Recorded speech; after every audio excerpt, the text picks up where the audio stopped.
Hut Phantomaniacs! Welcome to the newest unboxing here on the Needless Things YouTube channel. Today we are taking a look at the not really San Diego Comic-Con exclusive Ultimate Sergeant Slaughter from Mattel. This was offered on Mattel Creations.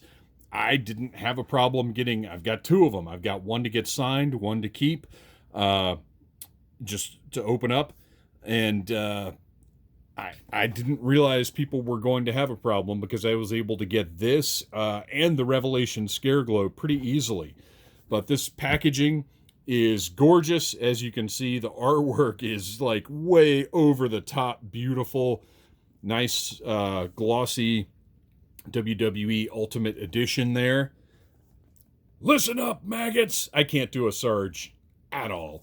But just the box is like way nicer than anything I expected. And you're going to see in a minute, the great thing about this box is that Cobra clutch, very nice. It opens up and you can be closed right back up. But beyond that, well, first of all, we're going to take a look at this artwork here. These are all people that work on the Mattel products. But right here is the real magic. That's just beautiful. And I love the Sarge signs. I don't know that anybody ever really had an I'm a maggot sign, but that's fine. Just beautiful packaging. Love it. But then this packaging is next level wonderful because you can see it's designed to look like the old LJN figures. And this figure is based, you can tell it's essentially his G.I. Joe look, but it is based off of Hasbro's LJN style Sergeant Slaughter figure that got released way back when, because there was supposed to be a Sergeant Slaughter from LJN. You can Google the whole story. I'm not going to tell it here, but basically Sarge made Vince McMahon pretty angry by signing the deal to be a part of the G.I. Joe line. So he was axed from LJN's WWF Superstars line. And this was essentially his figure design. Well, Hasbro released an LJN-style Sergeant Slaughter that was a mail-in that I never even knew about until a few years ago. That is a holy grail of mine. I love Sergeant Slaughter. I love G.I. Joe. This figure is a dream come true for me. I think it's a perfect convention exclusive because it's a version of Sarge that never really existed in the wrestling world. But it's G.I. Joe Sarge. But it's a wrestling figure. I just love it. On the back of the box, look at this. You've got the whole Ultimate Collection, but Sarge extra glossy up front, if you can tell. I love that artwork. Accessories included: entrance jacket, hat, sunglasses, whistle, riding crop, swappable head, swappable hands. And then on the back, Sergeant Slaughter, a nice, beautiful, I wish every figure had something like this. And I'll give Mattel credit because most of their WWE figures do have a little bit of biography. But look at this gorgeous card. Obviously, you're not going to cut this out, or I'm not anyway. And then written on the back here, we have, "Listen up, maggots. There's only one WWE legend who can twist his opponents into submission with a Cobra clutch so bad they think they'd gone through boot camp. And his name is Sergeant Slaughter. Ready for battle in combat camo and powered by military might, Sarge is the star-spangled superstar who has red, white, and blue pumping through his veins. Challenge him at your own risk. And that's an order." Twist 'em, turn 'em, battle 'em, the Ultimate Collection. This packaging is fantastic. I wish all of the Ultimate figures came like this. And obviously you couldn't have this hanging on a peg at Walmart. It would get destroyed.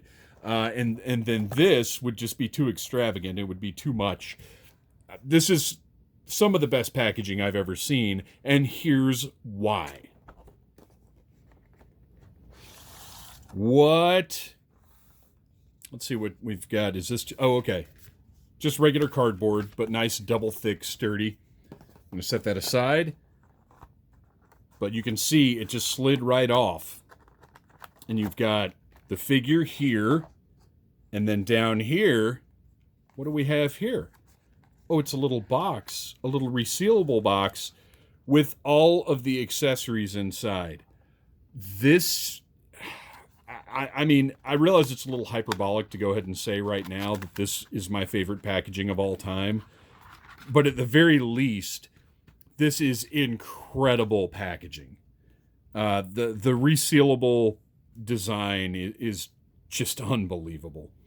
You've got Sarge's jacket here, little soft goods camo jacket.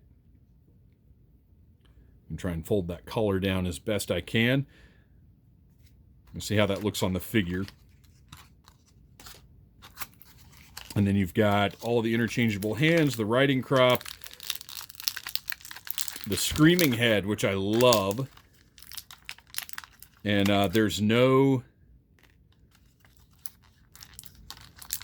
tape or anything holding these in. They're purely in there by design of the tray. And I realize I'm messing the tray up a little bit, but that's fine because this guy is going on the shelf. He is absolutely going to get displayed. But I don't know if it, because okay, this is how crazy I was. I wanted 4 of these. And actually, the point where I realized I was going to have a little bit, or I wasn't going to, people might have a little bit of trouble.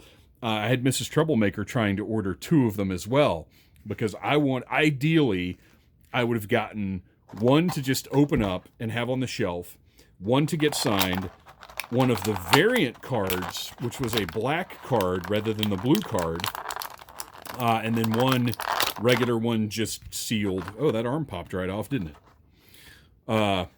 That's by design. That's not these new... Oh, wow, that's fascinating. So I didn't realize they had gotten to the point where the butterfly joints... You can see that arm is in there well. That's not going anywhere. I didn't realize they'd gotten to a point where the butterfly joint arms were swappable now. So that's a new thing. Let's get his belt up there in place. You can see... I mean, this is... Get those sunglasses off. Oh, he's got... Okay. I feel like this is a new thing for the sunglasses. It's actually got little bumps in there to keep them in place on his face so they don't go sliding around.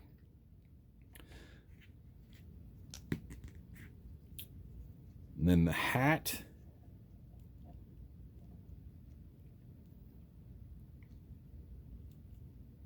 I'm going to have to experiment with the hat a little bit to get it to stay on perfectly, but looks good. So let's get the hat and the sunglasses out of the way. Got his whistle around his neck. Oh, his whistle got jammed up under his head. Let's go ahead and pop that head off. Oh, it's taped. Okay, there's a little tiny piece of tape holding his whistle in place. Oh, nice. Okay, this is a nice touch. You might be wondering, why is this necessary? That's necessary because if the tape wasn't there, that whistle would be swinging around while he was in shipment or whatever. And you want to be able to display this nicely. I like that I hate tape. You guys know I hate tape on my toys.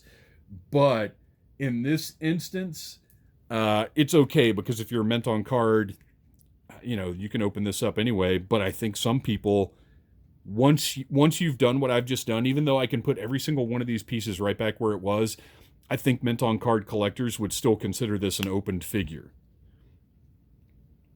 I gotta say, his head seems a little small to me. It looks a little wonky. It looks great, but it just looks a little small on that body, doesn't it? Or does it? I don't know. Maybe it's just me being a little critical. I'm going to try and get that belt up where I feel like it should be. So let's take a look at the figure itself. He's got the great olive drab tank top with the USA across the front, the red, white, and blue stripes on the sides, the Sergeant chevron on the boots, which, by the way, are the proper drab and black. Nice detail on the laces here. He's got his red wrist tape, black gloves. Those butterfly joints are really nice. And then he's got double jointed elbows, double jointed knees, like all that stuff that you expect now. Here's one of the issues that lately I've been really having with WWE figures in particular. Their legs are just so long and skinny. I want a thicker, shorter leg They just seem to, and I guess it's because of the double jointed knees, maybe, but those legs just are so long to me. I would like a shorter leg. There's actually a Junkyard Dog figure coming out any day now, and I'm not getting it because his legs are very similar to this, and Junkyard Dog does not have like these long, sexy legs at all. And most wrestlers don't. So I wish they'd shorten these up a little bit. But overall, he still looks awesome. I mean, it's Sergeant Slaughter. I love it. Let's take a look at the rest of the accessories. You can see the whistle that I took off here. Got the cord, got the painted whistle portion. A little paint slop on the cord there. Not great, but whatever. The hat. Got the nice painted hat band. And then that chevron on the front. Sunglasses are nice and glossy. Look at the gloss on the lenses of those sunglasses. Those look great. Got the alternate yelling head that is fantastic. That's a great likeness. Lots of different hands. You've got pointing hands. You've got sort of open, relaxed hands, C-grips, everything you need for a wrestler. His riding crop, which is unfortunately basically like rubber. I'm going to have to heat that up and straighten it out. Or I guess maybe he's bending it. Does he do like that deal while he's cutting promos? He might. But I still want to straighten that thing out and just tuck it under his arm. And then soft goods, camouflage jacket, the Velcro on the front. I'm curious to see how this collar looks. I know Mattel is kind of doing the best they can with the stitching on some of these, but it's not my favorite sometimes. So let's see what he looks like with this jacket on. Because I don't know that I'll use the jacket. That might be going back in the box because I like his sort of ready-to-go look. Oh, you know what? I'm going to have to... He's actually got tapered cuffs. So we're going to have to pull those hands off. And I'll see if I can show you the detail. The cuffs are actually tapered down to be snug around his wrists.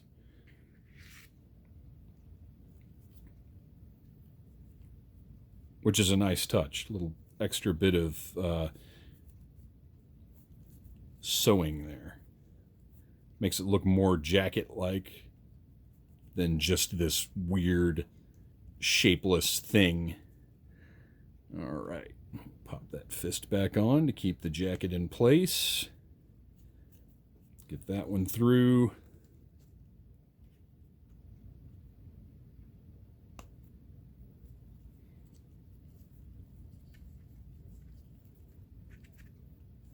Sometimes soft goods look great. I love soft goods when they're done well, when they're executed properly, when they look scale-wise, when they look right on the figure. But if they're not done just right, they can be a big letdown. Let's get that collar folded down. It looks pretty good. They did a nice job with the shoulders. It's... it's not exactly a military blouse, but as far as a wrestling entrance jacket goes, I think it's fine. I don't think I'm going to display the figure with it on because I really like his look without it, but the jacket does look pretty good. They did a pretty nice job on that. All right, let's get his sunglasses back on. Get that hat on his little tiny bean head. The hat and the sunglasses, I think, make the overall thing look better. So this is a figure I am very happy to own. I can't say it's my favorite Slaughter figure because there's a Hall of Fame figure that is really just fantastic. But this one, incorporating the G.I. Joe aspect and making it based on kind of a figure that not a figure that never was, but one that not a lot of people have, is a very, very cool concept. I love Sergeant Slaughter. This is a great figure. I'm so glad I was able to get a couple. And hopefully here in November, I'll be meeting up with Sarge and getting him to sign my other figure. We'll see. So please check out Audible Interlude, a G.I. Joe podcast. I forgot to mention that because this isn't technically a G.I. Joe figure, but of course you should check out Audible Interlude, available the first Friday of every month. Thanks for watching, and yo, Joe! Smash that like button if you like Needless Things.